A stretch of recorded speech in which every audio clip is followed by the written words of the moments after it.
Assalamualaikum warahmatullahi wabarakatuh. Bagaimana kabar kalian semua, anak-anak? Semoga kalian semua dalam keadaan sehat walafiat, sehingga kalian bisa mengikuti pelajaran ilmu pengetahuan alam ini dengan baik. Nah, sebelum kita mulai pelajaran kali ini, marilah kita berdoa bersama-sama sejenak.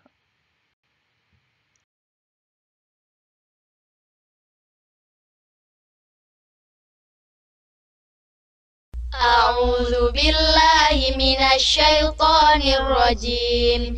بسم الله الرحمن الرحيم. الحمد لله رب العالمين الرحمن الرحيم مالك يوم الدين إياك نعبد وإياك نستعين اهدنا الصراط المستقيم صراط الذين أنعمت عليهم غير المغضوب عليهم ولا الضالين آمين.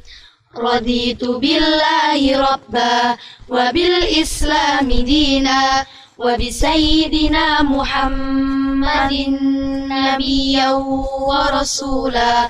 ربي زدني علما وارزقني فهما. اللهم فقهني في الدين وعلمني التأويل برحمتك يا عليم يا رب العالمين.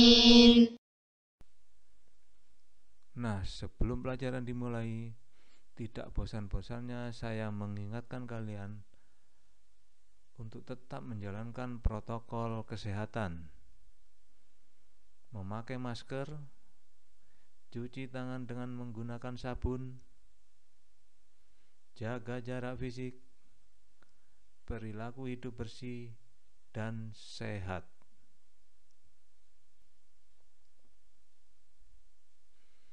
Nah, pertemuan kali ini yaitu kita bahas tentang gangguan dan kelainan pada sistem gerak. Tujuannya yaitu peserta didik mampu menjelaskan gangguan dan kelainan pada sistem gerak dan upaya mencegah serta mengatasinya. Peserta didik mampu menjelaskan jenis-jenis gangguan dan kelainan sistem gerak. Peserta didik mampu menjelaskan upaya menjaga kesehatan sistem gerak. Baiklah, kita ingat-ingat lagi rangkuman materi pada pertemuan sebelumnya. Otot adalah penggerak bagian-bagian tubuh, sehingga otot disebut alat gerak aktif. Otot dapat berkontraksi, memendek, dan berelaksasi memanjang yang mengakibatkan tubuh bergerak. Cara kerja otot ada yang bekerja di bawah kesadaran, yang kerjanya dapat dikendalikan, dan bekerja di luar kesadaran, yang kerjanya tidak dapat dikendalikan. 3 jenis jaringan otot. Pertama, otot rangka atau otot lurik yang tergolong otot sadar. Yang kedua, otot polos yang tergolong otot tak sadar. Yang ketiga, otot jantung yang tergolong otot tak sadar. Beberapa gangguan dan kelainan yang sering terjadi pada sistem gerak manusia. Yang A, riketsia. Riketsia terjadi karena kekurangan vitamin D yang membantu penyerapan kalsium dan fosfor, sehingga proses pengerasan tulang terganggu. Penyakit ini terjadi pada anak-anak. Rickettsia menyebabkan tulang kaki tumbuh membengkok. Penyembuhan dan pencegahan dari penyakit ini adalah dengan penambahan kalsium, fosfor, dan vitamin D ke dalam menu makanan. Vitamin D dapat diperoleh dari makanan, suplemen, dan berjemur di panas matahari.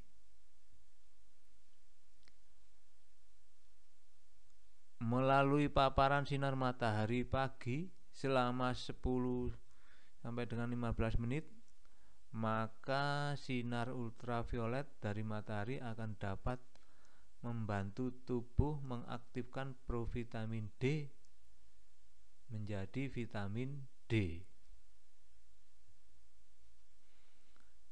Vitamin D aktif akan dapat meningkatkan penyerapan kalsium dan fosfor di dalam tubuh, sehingga akan menambah jumlah kalsium dan fosfor dalam tubuh. Dengan bertambahnya kadar vitamin D dalam tubuh karena terkena sinar matahari, maka akan dapat membantu meningkatkan penyerapan kalsium sehingga dapat menolong perbaikan tulang penderita rickettsia. Ini gambar kaki penderita rickettsia dengan menggunakan sinar X. Terlihat tulangnya membengkok ini.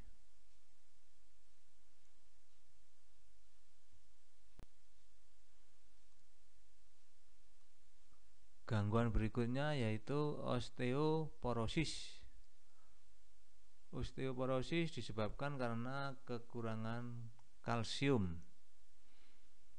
Osteoporosis umumnya terjadi pada orang dewasa dan orang tua. Orang tua biasanya menghasilkan lebih sedikit hormon, sehingga osteoblast sebagai pembentuk tulang kurang aktif dan massa tulang pun jadi berkurang. Tulang yang kekurangan mineral akan menjadi rapuh dan mudah patah. Karena kekurangan kalsium tadi, maka tulang ini mudah rapuh dan mudah patah. Ini contoh matrik tulang normal dan osteoporosis. Yang di sebelah kiri ini matrik tulang normal. Di situ terlihat padat, ya, lebih padat daripada yang di sebelah kanan yang terkena osteoporosis, ya. Jadi masanya lebih padat dibandingkan dengan massa pada osteoporosis.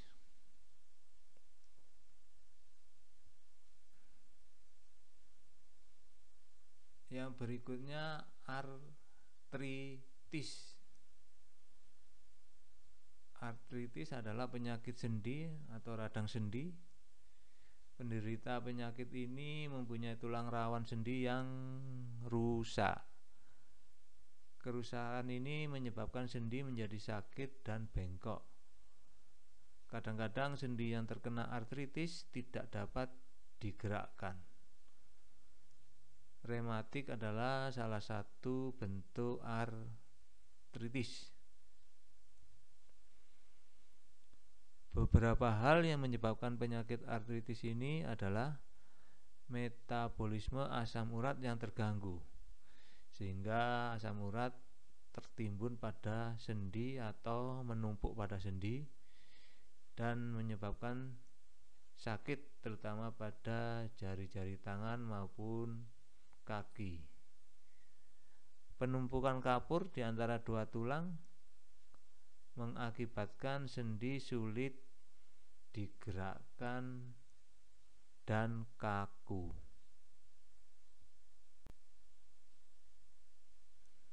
Ini contoh kondisi tangan penderita artritis.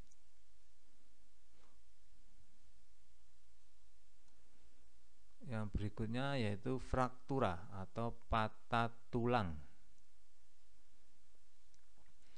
Tulang memiliki struktur kuat dan lentur. Namun demikian tulang juga dapat patah. Salah satu penyebab terjadinya patah tulang adalah karena tulang mengalami benturan yang keras, misalnya pada saat kecelakaan atau jatuh dari tempat yang tinggi. Patah tulang disebut fraktura.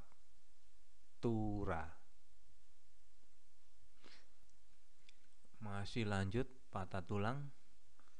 Ini ada oblik, miring, ada kominuta, ada spiral, ada fraktura terbuka. Oblik, kominuta, dan spiral ini termasuk fraktura tertutup. Kita lanjut penjelasannya. Ada beberapa jenis fraktura. Secara umum dapat dikelompokkan menjadi fraktura tertutup dan fraktura terbuka. Jika tulang yang patah tidak sampai menembus kulit, disebut dengan fraktura tertutup. Fraktura terbuka terjadi jika tulang yang patah keluar menembus kulit.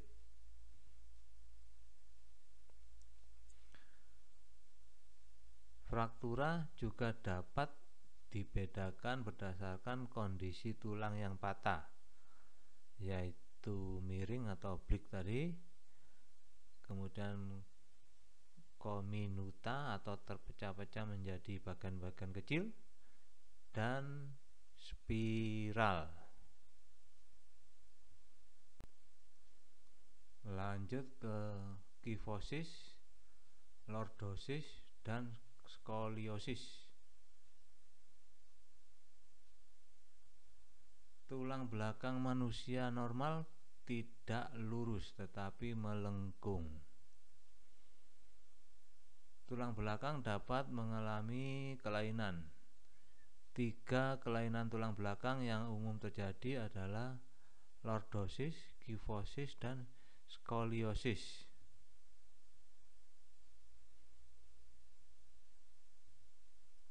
Ini struktur tulang penderita kifosis, lordosis maupun skoliosis. Yang pertama ini struktur tulang normal, yang ini penderita kifosis yang seperti membungkuk ini, kemudian lordosis, berikutnya ini skoliosis.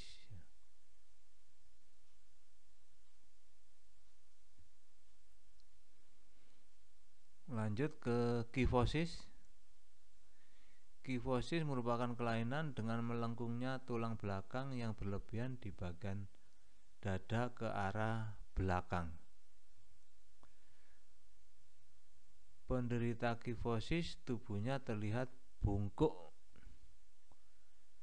Kifosis ini dapat disebabkan karena penyakit misalnya TBC dan rickettsia atau kebiasaan duduk yang salah.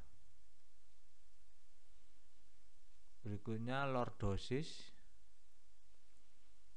merupakan kelainan dengan melengkungnya tulang belakang yang berlebihan ke arah depan di bagian pinggang.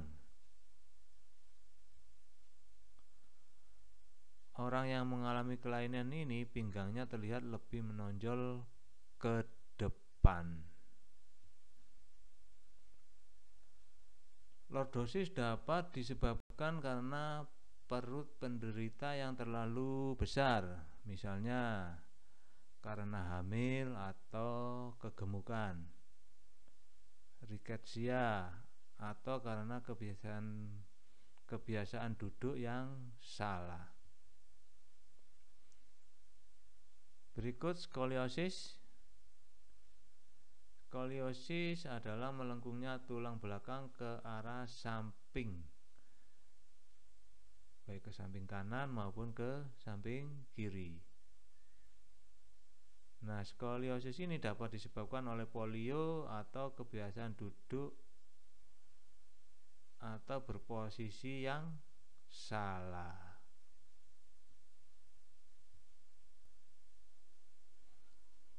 Ada beberapa cara yang dapat kita lakukan untuk menjaga kesehatan sistem gerak kita sebagai berikut.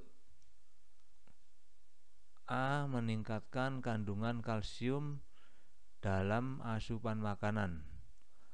Makanan yang banyak mengandung kalsium diantaranya susu, kangkung, kedelai, dan olahannya, ikan salmon, kacang almond, dan brokoli. Yang B.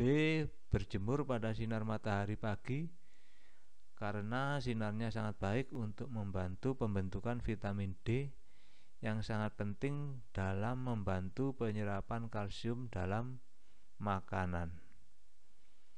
C. Memperhatikan asupan vitamin D dengan makan makanan yang mengandung vitamin D.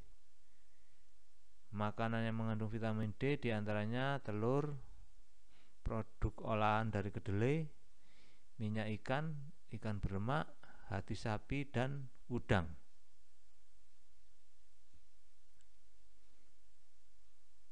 D. Memperhatikan aktivitas fisik yang cukup setiap harinya.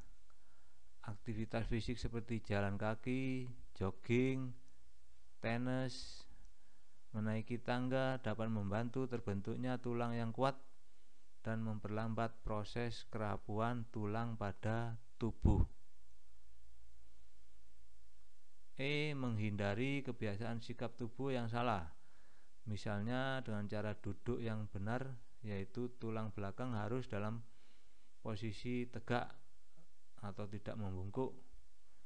Saat tidur sebaiknya memakai alas yang datar dan padat agar posisi tulang belakang tetap lurus.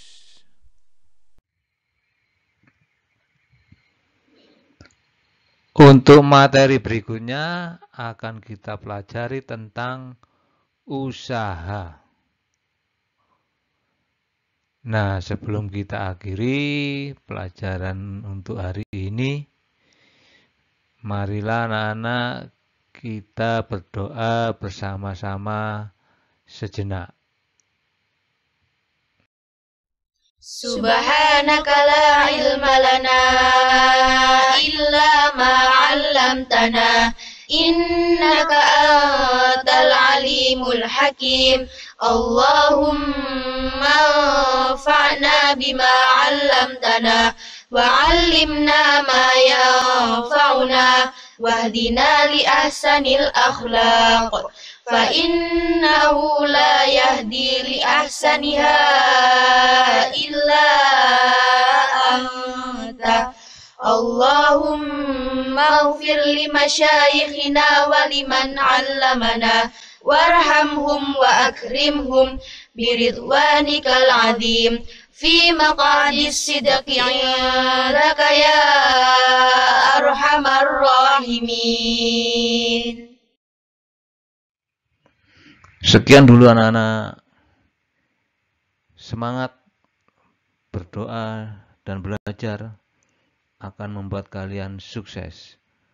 Wassalamualaikum warahmatullahi wabarakatuh.